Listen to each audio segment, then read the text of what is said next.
हरिओम। योगासनों का अभ्यास विभिन्न 4 स्थितियों में किया जाता है, जिसके बारे में हम आज जानकारी लेंगे।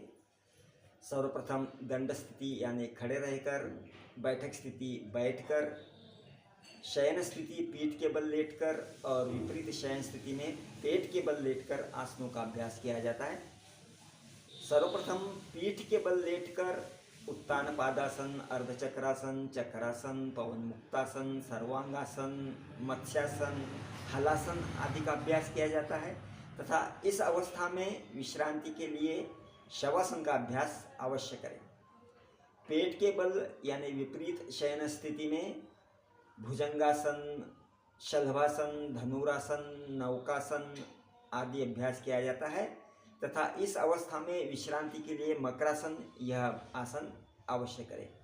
बैठक स्थिति में पद्मासन, वज्रासन, बद्ध पद्मासन, उत्थित पद्मासन, आकर्ण धनुरासन, वक्रासन, अर्ध मत्स्येंद्रासन और पश्चिमोत्तानासन का अभ्यास किया जाता है। दंड स्थिति में वृक्षासन, त्रिकोणासन, वीरासन और शीर्षासन का अभ्यास किया जाता है।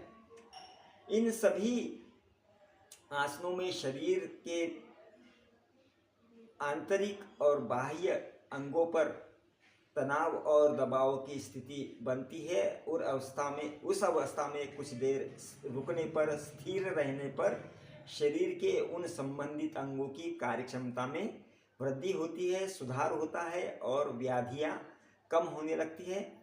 पर उस अवस्था में आदर्श स्थिति आने के बाद कुछ देर स्थिर रहना आवश्यक है। इन आसनों का अभ्यास करने के पूर्व पूरक व्यायाम और सूर्य नमस्कार का अभ्यास अवश्य करें। इतना अभ्यास होने के बाद में एडवांस आसनों का अभ्यास किया जा सकता है।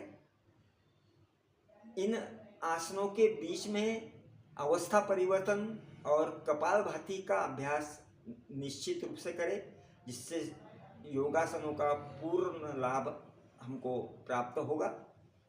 और इन अवस्था परिवर्तन के साथ में शवासन का अभ्यास भी निश्चित रूप से करें, जिससे शरीर को विश्रांति, आराम मिलेगा।